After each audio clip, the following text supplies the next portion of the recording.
Hello friend, welcome. आज हम यहाँ पे NICL असिस्टेंट का सेकंड इंग्लिश का मॉक पेपर स्टार्ट करेंगे। ओके, इसके बाद QT प्लस रीजनिंग का भी पेपर। ऐसे टोटल अपन 5 mock paper plus important plus expected questions में यहाँ पे पोस्ट करने वाले। तो जिन्होंने अभी तक चैनल को सब्सक्राइब नहीं किया है वो चैनल को सब्सक्राइब कर ले, ताकि नोटिफिकेशन थ्रू आपको जो भी मैं वीडियो पोस्ट करूँ mock paper important plus expected जो है वो क्वेश्चंस आपको मिल जाए। ओके, तो चलिए स्टार्ट करते हैं अपन इंग्लिश का आज पेपर। तो फर्स्ट क्वेश्चन यहाँ पे है आज अपने पास कि complete the sentence with the best option. तो देखो यहाँ पे सबसे पहले सेंटेंस दिया है, the scientist was dash by the unexpected result of the experiment which challenge his initial hypothesis. तो देखिए यहाँ पे क्या दिया है, द पजल दिया है, एक क्या दिया है, पजल। तो पजल जो है वो अनएक्सपेक्टेड रिजल्ट के लिए शो होता है। तो यहाँ पे जो आंसर आएगा वो क्या आएगा, द साइंटिस्ट वाज puzzled। क्या आएगा, scientist was puzzled by the unexpected result of the experiment which challenged his initial hypothesis। Correct answer क्या हो गया यहाँ पे, puzzled। देखिए मैंने एक्सप्लेनेशन भी दिया है यहाँ पे, the puzzled is the best choice as a indicate surprise and confusion fitting the context of unexpected result। Okay, next second बोला है यहाँ पे, choose the correct phrase to replace the underline part. तो देखो सेंटेंस है अपने पास, the manager ask his team to keep their head down and focus on the project. तो यहाँ पे कीप देयर हेड डाउन मतलब क्या होता है, इनडायरेक्टली कि फोकस के ऊपर तुम कॉन्सेंट्रेट करो। ओके, अगर फोकस के ऊपर कॉन्सेंट्रेट करोगे मतलब इनडायरेक्टली क्या होगा, स्टे फोकस। तो यहाँ पे देखो सेकंड ऑप्शन है अपने पास, स्टे फोकस। ओके, तो देखो keep their head down in the context mean concentrate on the task at hand. तो यहाँ पे क्या सेंटेंस बनेगा, the manager ask his team to stay focus and stay focused on the project। okay, next third, select the one word substitution of the following sentence। तो देखो sentence है, the person who can not be corrected. Okay, the person who can not be corrected, तो indirectly corrected मतलब is the correction of reform. Okay, तो इनकॉरिगेबल जो है वो इसका क्या है, करेक्ट आंसर है, मतलब बियॉन्ड द करेक्शन इसका मीनिंग होता है। ओके, नेक्स्ट फोर्थ, अब यहां पे बोला है choose the best way to improve the underline part. तो देखो सेंटेंस है, she has the ability of understanding people feeling well. तो देखो चार ऑप्शंस अपने पास दिए है, एबिलिटी ऑफ अंडरस्टैंडिंग ये क्या है, इज अ ग्रामेटिकली थोड़ा एरर है। तो यहाँ पे देखो एबिलिटी टू अंडरस्टैंड होना चाहिए, she has the ability to understand people's feeling well. तो इनडायरेक्टली जो फर्स्ट ऑप्शन है यहाँ पे कि ability to understand is a correct grammatical answer. Okay, next fifth, अब यहां पे बोला है फिफ्थ में read the passage and answer the below. तो देखिए क्या है, the city population level have reach alarming height prompting health and organizing to issue warning. Okay, तो यहाँ पे what prompted health organization to issue warning. तो देखो यहाँ पे क्या बोला है, high pollution level, lack of medical facilities, weather changes and population increase. तो इनडायरेक्टली यहाँ पे जो है वो prompting health organizing issue warning जो है वो किसके लिए दिया है, पोल्यूशन के लिए। तो high pollution level is a correct answer. Okay, देखिए the passage mention that the pollution level prompted warning. Okay, next sixth, अब यहाँ पे बोला है arrange the sentence in logical order. तो देखो यहाँ पे चार सेंटेंस दिया है। तो फर्स्ट सेंटेंस जो है वो क्या है कि मेनी एनिमल्स आर एंडेंजर्ड। उसके बाद सेकंड है habitat destruction is a leading cause. Third है conservation efforts are critical and fourth है awareness can make a difference. तो यहाँ पे देखो फोर्थ अपने को दिए है तो सीक्वेंस अरेंज करना है।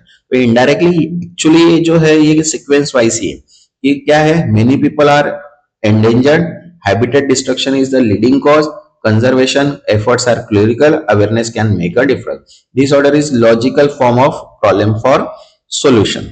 okay, next seventh, अब यहाँ पे बोला है identify the error in the sentence। तो देखो यहाँ पे क्या बोला है, each of the student are supposed to submit their homework by Friday। तो यहाँ पे जो are है, each जो है वो क्या कर रहा है, सिंगुलर डिफाइन कर रहा है। ओके, और यहाँ पे जो आर है ये क्या है, सिंगुलर है क्या, नहीं है, तो आर की जगह क्या आएगा, इज आएगा। तो indirectly each of the student is suppose to submit their homework by Friday. तो यहाँ पे जो इन करेक्शन है वो क्या है, आर।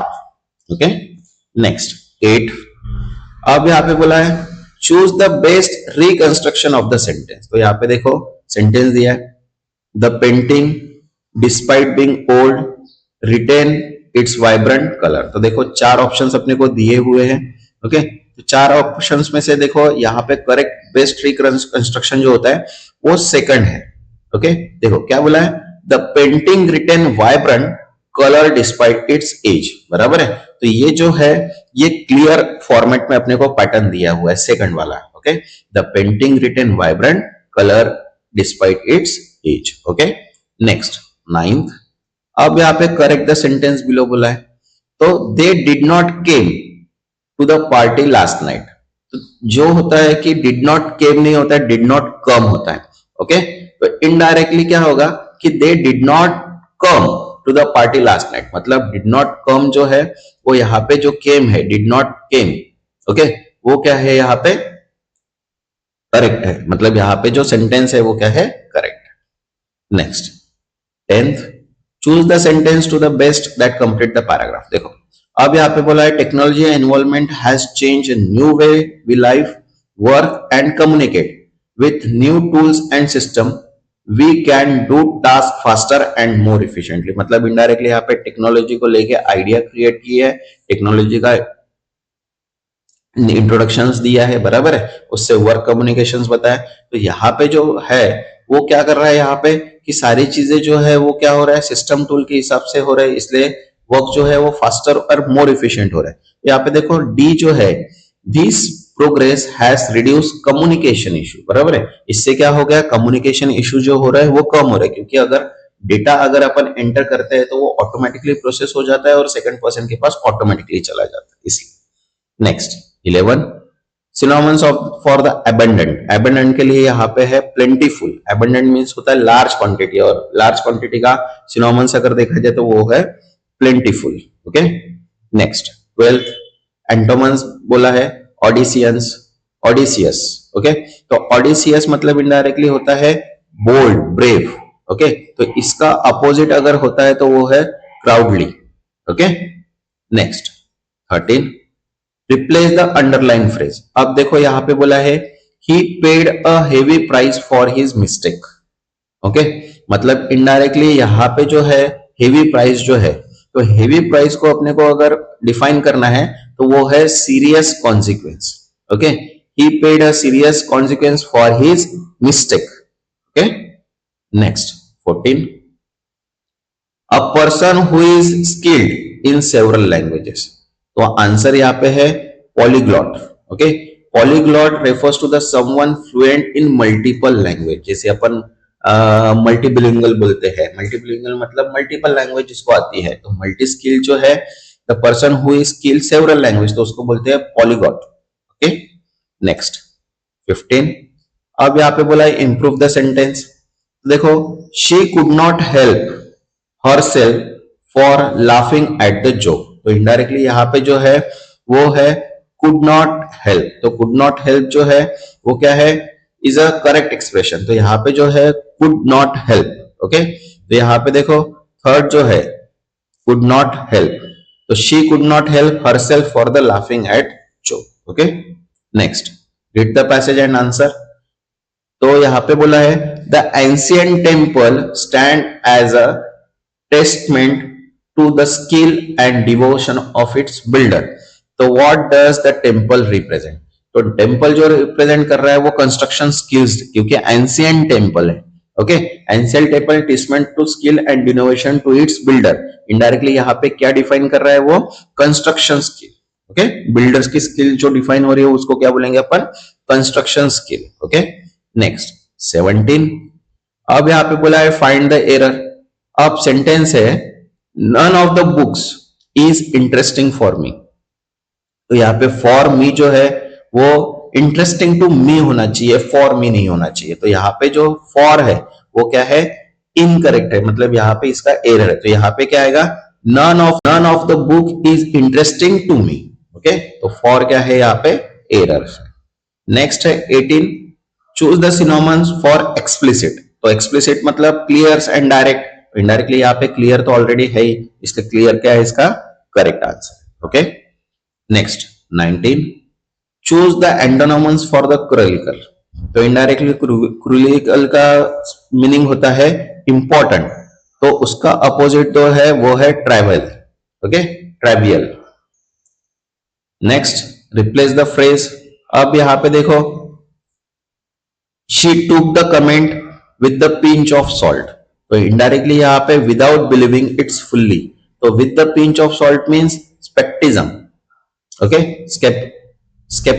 स्केप्टिसिज्म। ओके, तो इनडायरेक्टली यहाँ पे जो है विदाउट बिलीविंग इट्स फुल्ली, मतलब इनडायरेक्टली वो डाउट में है। Okay, next 21, fill in the blanks with the most appropriate option. तो देखो, despite the complexity of the task he approach it with a dash attitude never once compelling. Indirectly यहाँ पे जो approach है वो क्या है, कॉम्प्लेक्स टास्क को डिफाइन कर रहा है, तो कॉम्प्लेक्स टास्क को अगर डिफाइन करता है तो उसके लिए यहाँ पे इन्होंने वर्ड जो दिया है वो है डिलीजेंट। ओके, देखो, despite the complexity of task he approach it with a diligent attitude never once complaining. Okay, next 22, choose the one word substitution for the following sentence. तो देखो क्या बोला है, a person who love book. Okay, तो देखो यहाँ पे जो पर्सन वो हु लव बुक, तो उसको बोलते हैं bibliophile. Okay, bibliophile means the someone who haves deep love for the book. Okay, next 23, second है 23 बोला है, choose the best way to improve the underline part of the sentence. तो यहाँ पे देखो क्या बोला है, the committee dash has been looking for a new manager for over a 6 months। तो यहाँ पे जो है हैज बीन लुकिंग मतलब is looking, committee is a more concise and redundancy, the committee is looking for a new manager over a 6 months। Okay, next 24th, read the passage and answer the question. तो देखो यहाँ पे बोला है, the relentless pursuit of knowledge drives a scientific progress leading to technological advance that reshape society। तो यहाँ पे बोला है, what is the primary motivator for scientific progress according to the passage। तो यहाँ पे जो है क्या है, परस्यूट ऑफ नॉलेज जो है वो डिफाइन किया है, ड्राइव फॉर साइंटिफिक प्रोग्रेस। तो यहाँ पे जो आंसर है ये क्या आएगा, परस्यूट ऑफ नॉलेज। देखो, passage highlight the return pursuit of knowledge as a driving force. Okay, next 25, अब यहाँ पे बोला है arrange the sentence in logical order. तो 4 सेंटेंस अपने को दिए हुए, तो देखो फर्स्ट सेंटेंस क्या है, the healthy diet and regular exercise are crucial for wellbeing. उसके बाद सेकंड बोला है, both contribute to maintaining a healthy weight and a strong immune system. Third है, regular sleep pattern are also essential for health. And fourth है, together this habits promote a long term health. तो यहाँ पे जो चारों sentence वो sequence wise ही है, कुछ सीक्वेंस चेंज करने की जरूरत नहीं है, क्योंकि healthy diet and healthy exercise की वजह से अपनी जो हेल्थ है वो क्या रहती है, इम्यून सिस्टम स्ट्रांग रहता है और हेल्दी वेट रहता है। Okay, next 26, identify the error in the sentence. अब यहाँ पे सेंटेंस दिया, देखो, each of the employees are required to submit their report by Monday. तो इनडायरेक्टली ईच ऑफ द है, तो ईच जो है वो सिंगुलर को डिफाइन करता है, और यहाँ पे इंस्टेड जो आर है उसकी जगह क्या आएगा, इज आएगा। तो यहाँ पे जो आर लिखा है ईच, तो सो यहाँ पे क्या आएगा, आर जो है वो क्या है, इनकरेक्ट।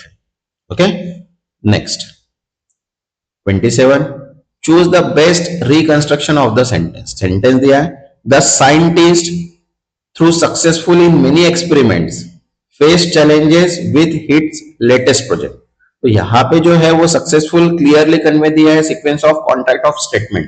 तो इनडायरेक्टली यहाँ पे जो फोर्थ वाला ऑप्शन है डी, देखो क्या है, the scientist face challenges with his latest project despite prior success. Okay, next 28, अब करेक्ट द सेंटेंस बिलो बोला है कि देखो, he does not know the way to the office। Indirectly यहाँ पे does not know ओके क्या चाहिए, does not known, यहाँ पे नोज एस लगा है तो यहाँ पे सिर्फ चाहिए does not know, okay is a best verb for the sentence.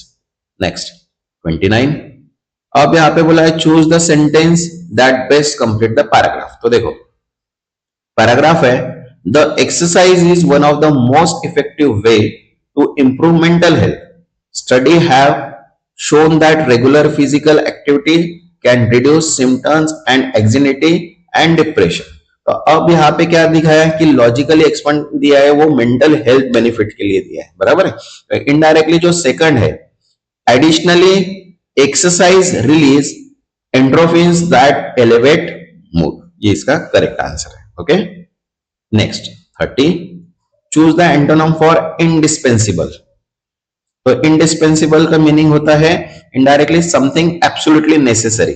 Okay तो इसको अगर चेंज करना है तो इसको एंटोनिम्स आएगा रिप्लेसेबल।